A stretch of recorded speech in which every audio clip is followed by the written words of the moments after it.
Hey everybody, welcome to episode 169 of Is This Thing Working? Hello Denise, how's it going? Hello there. It's going awesome on this Tuesday morning with breaking news everywhere. Someone said, I heard earlier that this has been a month that has been totally breaking news and crazy for the news outlets. And some of them you believe and some of them you don't. And it's just, you just don't know which way is up. And then you have the propaganda that's coming out and people are listing propaganda. I mean, it's really crazy. But this morning, the breaking news from the AP is the director of the Secret Service, Kim Cheatle, is resigning after getting grilled on Capitol Hill yesterday, according to Fox News from the AP. There you go. So Cheatle, who failed to keep a president safe, took 10 days to come to that decision. The decision comes after Representative Nancy Mace moved to force a full House vote to impeach Cheatle. And Cheatle was facing very bipartisan calls for a resignation. Yeah. Now, I even watched Fox News this morning, and we had Ro Khanna and Byron Donalds on there talking about it, how she needed to resign. And then soon after that, here we go. This is what we get this morning. Look at here, the government at work the way it's supposed to work. Right? Look at Listening to the people. Yeah. And the people have been calling for it. I mean, it has been bad on her. But we're going to talk about a lot of reasons why the calls were happening.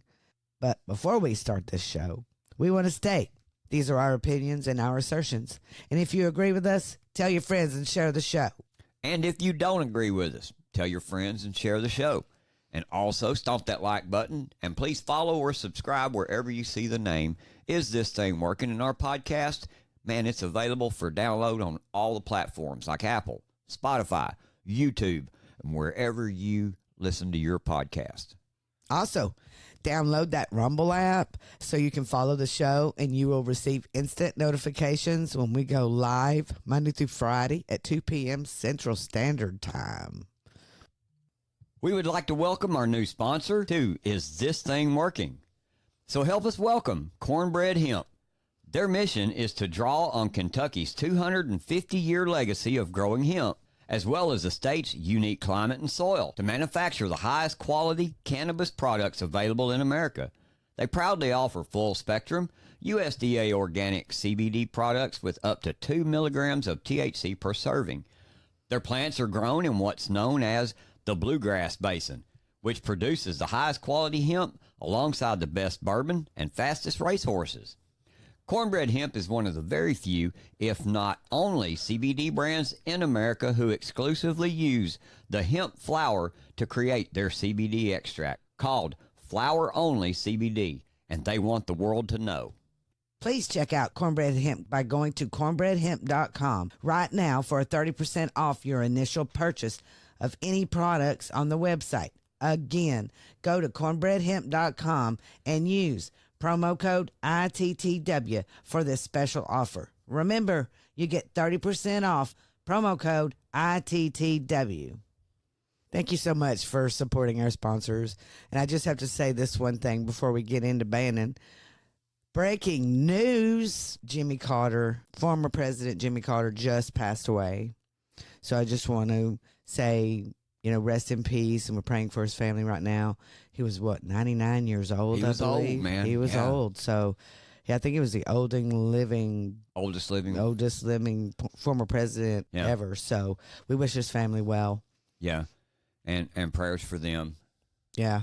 I couldn't believe that just happened. I was just like, here we go. Yep. Some more stuff anyway. But we're praying for his family. But Bannon Watch. Here we go. 102 days left of Bannon being a political prisoner. But yesterday, Speaker Johnson finally woke up. Finally. And we talk about how, look, government was actually working the way they were supposed to yesterday. I hope that this is also going to be them working instead of them making theater. Yeah, projection. Exactly. That's the only thing they ever do anymore. And try to just, pat the base on the head. Look what we're doing. Look at what we're doing. We just seen a Republican National Convention where everybody was united. behind the fact that we need to take care of the political prisoners that are happening right now. Exactly. You know, and Steve Bannon has been in prison now for what? He went in July 1st. It is the 23rd. So he's been in there for 23 days. So it's absolutely crazy that they waited 23 days to do this. Yes. When they said they would do it before he went to prison. Yes, they did. They did. And they hung him out to dry. That's kind of why I brought that up. Yes. Rollcall.com reports that the House filed a brief Monday in the appeal of Trump ally Steve Bannon that seeks to resurrect legal arguments that the House Select Panel investigating the J6 attack on the Capitol could not issue a subpoena because it was illegitimate. The chamber's filing at the U.S. Court of Appeals for District of Columbia Circuit takes the position of House Republican leaders to argue the panel broke the chamber's rules when it was set up. As we said, Bannon is currently serving a 4-month sentence as he appeals his convictions on 2 counts of contempt of Congress, filed after he ignored a subpoena from the January 6th committee seeking documents and his testimony about the events leading up to the attack. We can't bury the lead. It was filed after he ignored a subpoena. Recent memory tells me that Attorney General Merrick Garland just committed the same crime. Merrick Garland still walks free, man. Yes. It ain't right. No, it is not right. In breaking this morning, the House of Representatives has backed Steve Bannon and filed a brief declaring that Nancy Pelosi's illegitimate January 6th committee had no authority to issue subpoenas. Now it must pass Representative Eric Burleson's resolution in order to free Steve Bannon. Now, this doesn't mean that he's going to be free. Not whatsoever. All we can do is hope that the D.C. Circuit Courts listen to this. Yeah, it Once goes it gets back passed, to the court. It will have to go, once the resolution passes, if it can even pass. Who knows what can happen in the House of Representatives anymore. But I do believe that this is a step forward. You know, they should have done it with Peter Navarro. I'm sorry, this makes me angry. And happy at the same time. And yes, because it should. Peter Navarro served 4 months. Steve Bannon is serving 4 months. Now, in a 4-month period, it's a long time to be in there for him. But for the courts to work within 4 months, as you noticed, that it didn't work for Peter Navarro because he's been trying to appeal his also, and he's already served his 4 months. So the same thing is going to happen to Bannon. He's going to end up serving his 4 months. And we're hoping that he does not. We're praying that this does something. Yeah. That maybe after the attempted assassination of President Trump, maybe these people are going to finally stand up and do what's right for the American people. But I don't know. I don't know at this point. Yep, I get that too. That's kind of why I brought that up from the very beginning. I hope that this is how government's supposed to work, and they're not doing it for theater. Right. But we cannot let that deter us from the things that we are supposed to do as the posse. And every day we got to ask, what's your task and what's your purpose? Right. Action, action, action. Be a force multiplier. Absolutely. And we want you to rise up and become informed and be engaged. It's very, very important right now when everything is going wild and you don't know what's happening next. Please listen to what's going on. Research. Do your research. Yep. Be informed. It is very important. I see a lot of people out there on social media that are saying things, and I'm like, oh my gosh, you mean that they haven't even researched that? Mm-hmm. You know, so it's very important to research. And grassroots is of the utmost importance. And it comes to even things as simple as getting a city street fixed in your town. Because even at the grassroots level, you got to be informed and you got to become engaged. If you have city leaders and those that are in control of these things and hold the funds and the means to get these things fixed for you because your tax dollars pay for them, that's a grassroots effort. If those are the people that are in charge, maybe you need to become informed about those people and become engaged to step in and get those people out of those positions of power so that the people of your community can be treated and respected in a way that we're supposed to live as Americans. Amen to that. There we go. There we go. And then next up we have Trump Watch. Always. So I thought it was kind of cool. President Trump, he does not let anybody get away with anything. On True Social last night, he says, the Democrats lied and misled the public about crooked Joe Biden. And now we find he is a complete and total cognitive and physical mess. They also misled the Republican Party, causing it to waste a great deal of time and money to be resumed, which means he's not done. Yep, by a long shot. He's not done talking about this. And I do believe that he might be suing somebody because this is wrong. What they did to him, they did this to the Republican Party. They did this to you. Yep. You know Yes, what I mean? they did. I mean, a lot of people have already bought beat Biden signs or, all kinds of things that has gone out there that they've, spent money on. Exactly. And everything. So, I mean, this is not good what they're doing. And the people that's going along with it, oh my gosh, wake up. Wake up. This is a coup against you. This is a coup against all of America. Yes, it is. I mean, think about it, y'all. Think about it. Kamala Harris has gotten zero votes, period. Before, when she tried to come for president, what'd she get? How many votes did she get in the primary? Zero. She didn't make it past the Iowa caucus. You know what I mean? Yes. So how can they put her up? I just don't understand all that. Anyway, we're still researching that and trying to figure out what's going on there. Why her? Oh, we know why her. I got a theory because we've been talking about who is in control all the time. Who do we believe is in control of this country? Who's running this country right now? We know it ain't Joe Biden. It's Obama. It's Barack Obama. So last night I got thinking about that. I'm like, well, if she is the nominee then, and they 25th Amendment Biden out, and Biden can't finish his term, she becomes president, she gets to pick her vice president, and then it's voted on with a simple majority to pass. Interesting point with that is, and here's my theory with that, I asked the question, could a former president, be picked as a VP candidate or a VP pick for her in this situation? And guess what the Constitution says? Yes, he can.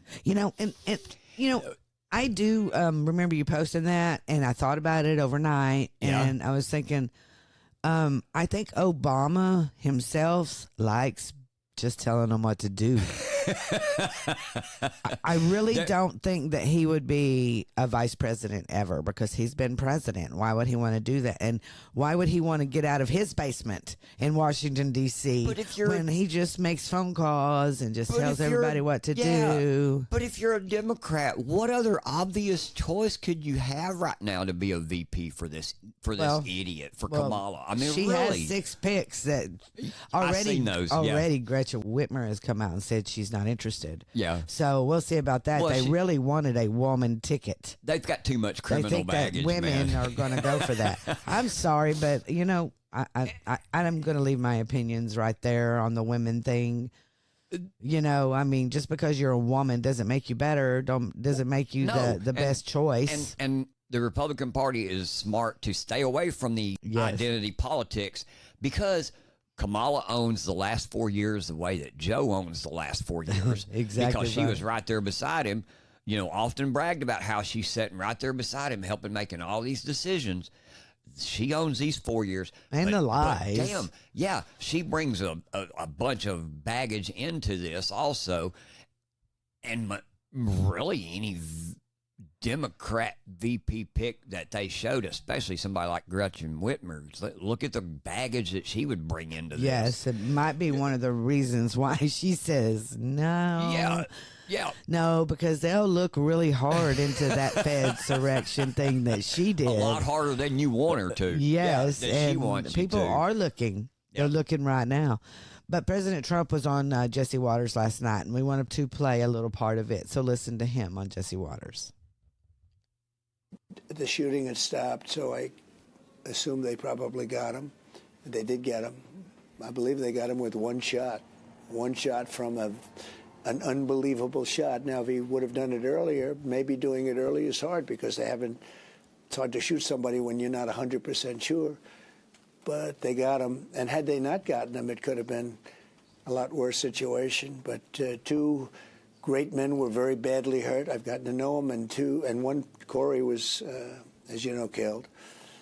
And you could have had a lot more than that if he didn't. But so they took him out. So now we're getting up. I said, I'm not lying on the stretch. I'm not going to do that. So I forced my way up, and once I was up, I realized, because I looked, everybody was stunned.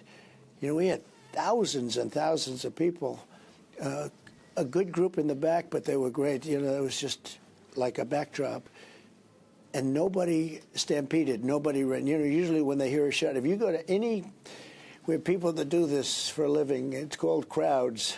And they said when a bullet goes off, everybody starts running for the exits. Nobody ran, including the thousands, I mean, tens of thousands of people were in front. Mm-hmm. And nobody ran. And nobody ran in back. The back was like a sample of it. And you had one man, and the man dressed in black. I mean, they were all becoming famous people, with a black hat, and he's looking like this. He's standing up. Where are they? And he starts pointing. This man had no fear, and none of them did. And the women were incredible. Some went down, you know, for a little cover, but nobody ran. And to me, that's the most important part about this. And that ought to be what Bannon would say, don't bury the lead. The buried lead in this story is the fact that we're not scared no more. We're not running from nobody. We're looking to win, and we're looking to keep each and everybody safe. Just like what he talked about, he was amazed at the fact that when he stood up, everybody was still there with him. And people behind him were looking around to cover his back, man. Yes. I mean, and it was total, I mean, because we saw every bit of it we did. when We it was watched happening. Yeah. And As I was amazed at the amount of people that were looking for the gunman, that were looking out for President Trump. That's what he talked about. Yeah. You know, and it was totally amazing to me. And that is what people are afraid of, James. I mean, the Democrats are so afraid of our unity and how we stick behind our president, that we want to be president, and we stick behind him, and they don't understand that unity. They can't grasp it, you know, because they hate the American people. Well, and because their leaders don't respect the Constitution and the laws of our country. And that's the difference. You know, with President Trump, he respects the Constitution, and he abides by the Constitution, and he respects the law of the country, the real law of the country, and he respects the people of the country. Yeah, he puts them in the room. And the people can get behind them. Mm-hmm. And President Trump understands strength in numbers, too. And that's all that we're trying to let everybody know. That's really what this is about, is to let you know when we say America first, we're talking about you, too, man. Those of you who are getting screwed over by the Democrat National Convention right now. Right You now, are getting screwed over. I hate that for you. I really do.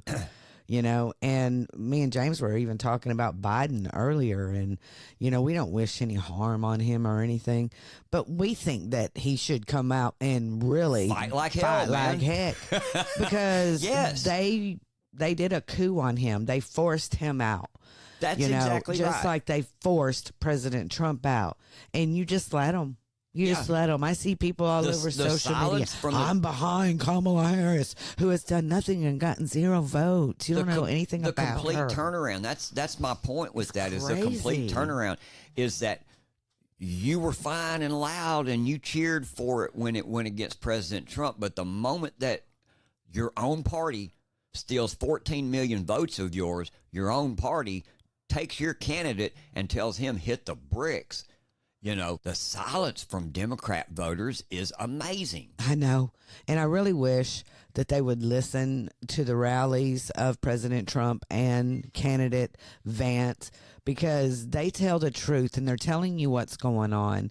And I have an article here from Politico where J.D. Vance, he used his first solo campaign appearances to attack Vice President Kamala Harris. Now, remember, at this time, it was Vice President Kamala Harris who he was going to debate, right? And he claimed she lied about President Joe Biden's condition ahead of elite Democrats in smoke-filled rooms pushing for Biden to leave the race. This is not how it works. This is a threat to democracy, he said, not the Republican Party, which is fighting for democracy every single day, Vance said from the auditorium of his high school in Western Ohio. This is not okay, he said. And he's right. He's exactly right. And people are starting to wake up, but people also realize what a disadvantage that they've put these people into, man. You know what I mean? As far as backing their candidate into a corner, I think a lot of their people aren't buying it either. Because listen to what CNN had to say about Trump's favorability. It just continues to rise. Even CNN is beginning to acknowledge it. Listen to this. This was CNN's Harry Enton, and he's sounding the alarm about how difficult it's going to be for Kamala to beat President Trump. CNN senior data reporter Harry Enton joining me now to run the numbers. There is a lot of excitement. We have not seen this kind of shift in tone from the Democrats in particular. I can't remember a time where we've been through something like this. This has been the craziest month in American politics that I can possibly recall. It was less than a month ago that Joe Biden and Donald Trump were debating in the CNN debate. Less than a month. Less than a month. We had a failed assassination attempt. We had a president literally saying, no, I'm not going to run for re-election less than a month before the Democratic National Convention. But here is the thing, Sarah Seidner, for all of the excitement that Democrats have over Kamala Harris, it is going to be difficult to beat Donald Trump, and I want to give you an understanding of why. Let's take a look here just first at the favorable views of Donald Trump. We know that Donald Trump has historically been unpopular, but take a look now. After the Republican National Convention, in the ABC News Ipsos poll, he recorded his highest ever favorable rating at 40%. That's not a one-off. Take a look at the Quinnipiac University poll, 46%. That's the highest ever in that pollster. The fact is, Donald Trump is more popular now than he ever has been before. So yes, Democrats can make this switcheroo, but they're still going to have to beat Donald Trump, a Donald Trump who is stronger, Sarah, than he has ever been before. It will be. One thing they forgot to mention, he got shot. Right. It was attempted assassination. Right. People are not dumb. Well, you think it's just a Republican National Convention? No, it's what you people have done to him. Yeah. Well, in the headline of that complete segment that Sarah Seidner and him did right there, the bottom headline here says, Trump's favorability rises after RNC and the assassination attempt. Very good. I was going to say, that isn't the only reason. The reason the Republican National Convention was so much filled with love was because he was still alive. That's exactly correct. Introducing Coffee Brothers, where passion meets perfection in every cup. Our journey began with a simple vision to craft the finest coffee experience for every coffee lover. From bean to brew, we meticulously select the highest quality beans from around the world, ensuring every sip is a symphony of flavor. So join the Coffee Brothers family today and elevate your coffee experience to new heights. Whether you're starting your day or you're just taking a moment to unwind, let us awaken your senses with a perfect cup of coffee. Taste the difference with Coffee Brothers, where every sip tells a story of passion, quality, and excellence. And as we just heard that CNN finally spoke some truths on their network yesterday, today we're going to talk about all the lies that we heard about on Capitol Hill yesterday when the director of the Secret Service was grilled. Kim Cheatle, she wasn't having a good time. Yeah, and two that especially grilled her pretty hard are two of my favorites in there, which is Nancy Mace and MTG. If any one of them can give you a verbal lashing, it's them two. Check this out. This was hilarious. I have admitted this is a terrible. This is a yes or no series of questions. Was this a colossal failure? Yes or no? Yes. Was this tragedy preventable? Yes or no? Yes. Has the Secret Service been transparent with this committee? Yes. Would you say the fact that we had to issue a subpoena to get you to show up today as being transparent? Yes or no? I have always been Yes eager to or no? come You didn't want and to talk answer the committee. question. We had to issue a subpoena to get you to show up today. That is not transparent, by the way. You stated earlier, Secret Service is not political. Is that correct? Yes. Okay. Would you say leaking your opening statement to Punchbowl News, Politico's Playbook, and Washington Post several hours before you sent it to this committee as being political? Yes or no? I have no idea how my statement got out.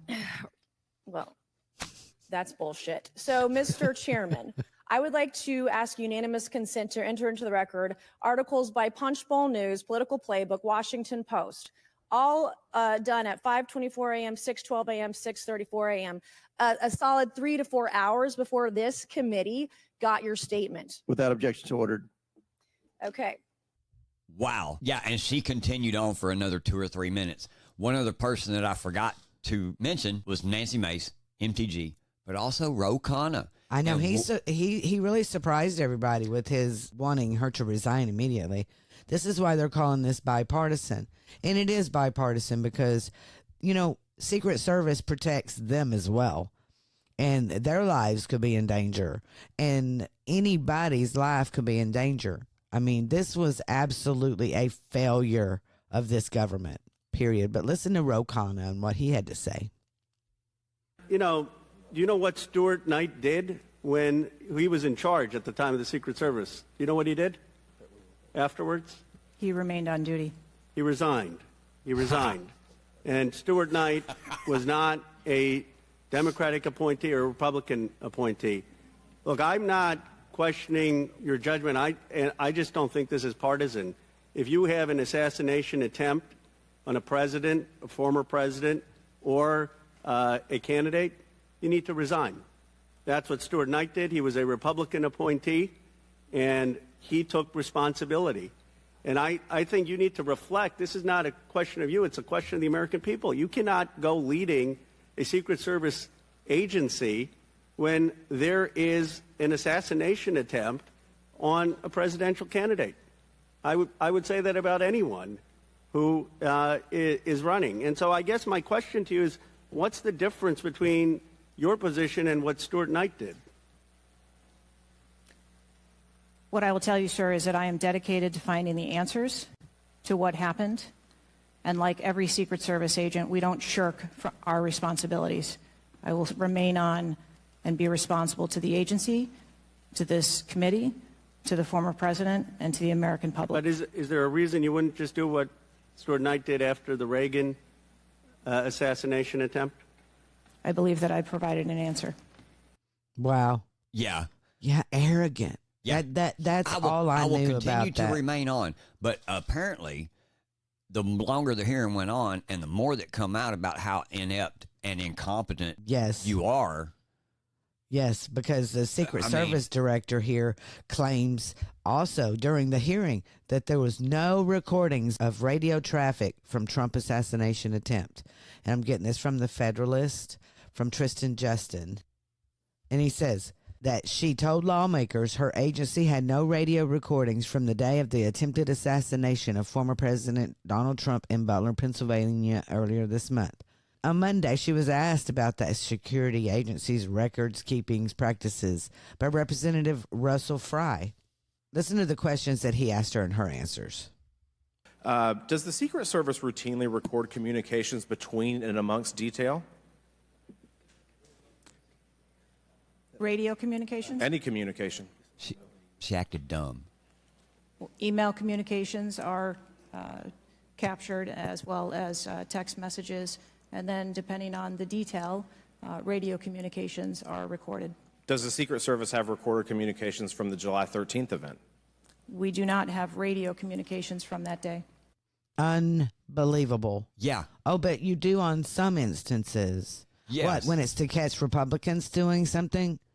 Well, I'm sorry. This lady is pure bias incarnate. Well, she hated Donald Trump, and that was already well known anyway. But the point is the corruption. If you're transparent, you got nothing to hide. Why is this not recorded? Exactly. And why does she remain defiant? I mean, she continues to remain defiant, even when both parties demanded her resignation. Listen to MTG tear her up right here. Do you have a timeline at all from any of the day? I have a timeline that does not have specifics. That's shocking. That is absolutely unacceptable. That means you are a failure at your job. Exactly. And that's what we're pointing out. And that's what they pointed out yesterday was the true incompetence. The thing is, she had 9 days. Don't you think that a timeline of events, which is what everybody's going to reference anyway for the day, don't you, as being in charge, think that if you brought at least one document to this damn thing, it would be a timeline? That's like I told you last night. Sounds like she just didn't do her homework. You know, I mean, who comes unprepared to a subpoenaed? Okay, she was subpoenaed to this oversight hearing with absolutely nothing. You I mean, called I it watched yesterday the morning. whole thing. I watched the whole thing and did not see her lift a paper, open that book she had in front of her. Well, and that was even, you watched that after we recorded our show, and you even said during our show yesterday, you said absolutely nothing, no information will come from it. I guess some has came from it, their incompetence or their involvement, one of the two. And that's what it's starting to look more and more like, and more people are coming out saying this. Yeah. You know, it looks like an inside job.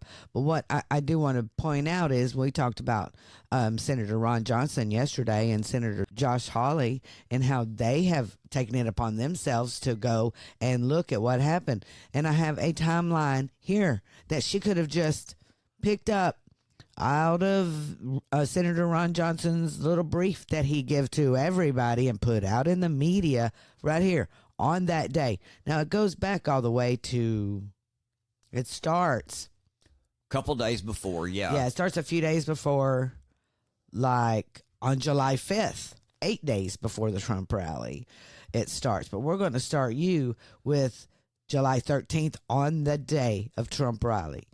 Of the Trump rally. Yeah, and just point out a couple of highlights here.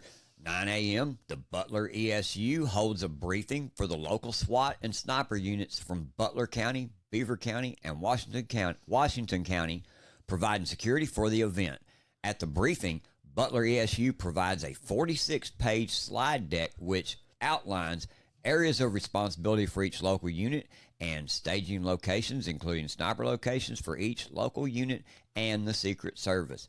According to attendees of the briefing, no Secret Service or other federal law enforcement is present for this briefing. And that's important to know. Utter failure on the Secret Service, or were they involved? Or, yeah, why weren't they there? Yep. I mean, President Trump has Secret Service around him every minute of every day. So they knew about this meeting, I'm pretty sure. Well, sure they did. Yeah. And they're not aware of this at this point in time, but the timeline says that at 9:27 a.m., Thomas Matthew Crooks enters a Home Depot in Bethel Park and shows him entering alone, shows him purchase a 5.5-foot aluminum dual platform ladder. You know, and in here it says, according to attendees of the briefing, Secret Service had not initially intended to provide sniper units. They changed course for unclear reasons. And then Butler ESU's briefing includes an outline of the security perimeter for the event and areas of responsibility. Now, okay. If Senator Ron Johnson can get this timeline here, this you detail, know, and it goes on and on. It shows that at 5:10 p.m., Crooks is first observed in one of the snipers at the AGR building. At 5:14, AGR Sniper 1 takes the below pictures of Crooks. Now, he took pictures at 5:14. So one of the things that President Trump did talk to Jesse Waters about was the fact that, hey, I would have stayed in my car for as long as it took for them to take care of this information, for them to take care of this. They let this man out of the car knowing 50 minutes ahead of time that Crooks had been observed by the snipers. Another interesting fact in his timeline at 5:28 p.m., AGR Sniper 1 takes the below picture of a bicycle and what appears to be two bags that were there with the bicycle located near the AGR building. Here's the next important thing. It is unclear what happened to the bicycle and the bags after July 13. No one can find them? If you remember, part of the initial reporting was there was a car that was down the road that they identified as being his. Where'd the bicycle and the bags come from? Why did they disappear? Yes. And it says here at 5:32, AGR Sniper 1 spots Crooks looking at his phone and using a rangefinder. Yeah. And the timeline goes on and gives a minute-to-minute breakdown of what happened. And then it says approximately 6:11, Crooks begins shooting. Secret Service reportedly returned fire and Crooks is killed. But from 5:10 until 6:11, you're well aware of him and his movements and the bicycle, and that still happens. Yes. They don't keep President Trump in his vehicle. I am so stunned by this. And you have no radio communication. Yeah. They continue to say that over and over, that none of them were on the same channel. That's why they don't have radio communication, because they all weren't on the same channel, and they kept it that way on purpose, I believe. But they have a central command that is supposed to relay. Apparently, when the policeman seen him up on the roof and he went to he radioed Central Command for some reason. Central Command didn't hear him, and that's what they're trying to say. And not only that, you don't have recordings, and you've been known to delete recordings and text and everything else. January 6th proved that. Here we go. Why? Are you just incompetent, or were you involved? Those are still the questions that's got to be answered, man. I know. And just because she resigned doesn't mean we stop asking these questions. That's exactly right. We need to know in detail, because you see here, Senator Ron Johnson has a timeline. So there is a timeline out there that she had that she did not bring on purpose. Exactly. You know, because it would have showed what an abject failure that Director Kim Cheatle has been from the very beginning. Yeah, you're right. Those questions have got to be answered, because if they're not answered and you look at all of this and you see how it went down, what other conclusion can you come to except the fact that you guys were involved? You're guilty of this. You ought to be in prison. Tucker and Jack Poso, Tucker Carlson and Jack Poso had a really good, interesting conversation about this too, about the point of proving your innocence, proving your guilt. The burden of proof is definitely now on the Secret Service. The burden of proof is definitely now on the government. You better come out with something. Here's what Tucker and Poso had to say about it. This is the point where the Secret Service is incumbent on them to prove that they didn't allow this kid to shoot Trump, because it certainly looks like they did allow it. And so I don't understand why there isn't a delegation of senators and members of Congress and citizens standing outside blocking the entrance to the Secret Service headquarters to answer the question. You are, I think, based on everything you've said, they are presumed guilty. Now, they may not be guilty, but they have an obligation to explain how they're not guilty. And no one is forcing that explanation. Like, what is going on? So, Tucker, here's an interesting thing when you look at government. So in criminal justice, you have the presumption of innocence. So the government has the presumption. The evidence must be on their side. So they have to bring the evidence. The burden of proof is on the government because the government is bringing the accusations. I say when it's the government, it's the opposite.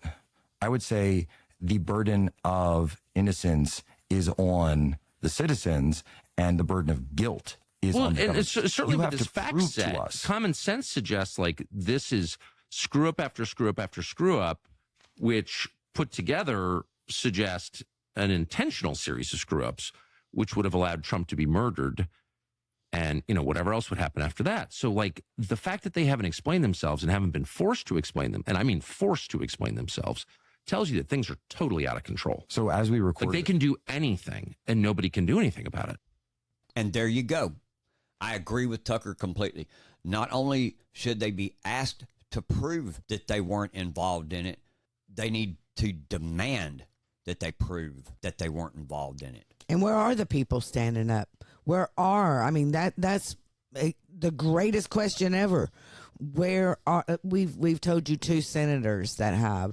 We've explained to you what went on in the oversight committee last night or yesterday. But really, where are the people that are they not even concerned that President Trump was almost killed? Let's just, I say continue this hearing, continue this thing without Kim Cheatle now, because we know she's resigned. Leave her out of it. Let's start calling in the other people. Let's start subpoenaing everybody that we can. Those snipers. We don't have no radio comms. Bring them counter snipers in there and have them testify under oath. Great idea. Anything. You showed us during the hearing yesterday that you can work together. Just because Kim Cheatle resigned, this story's far from over. Is this thing working? Rise up. Well, hey, everybody, that's it for today.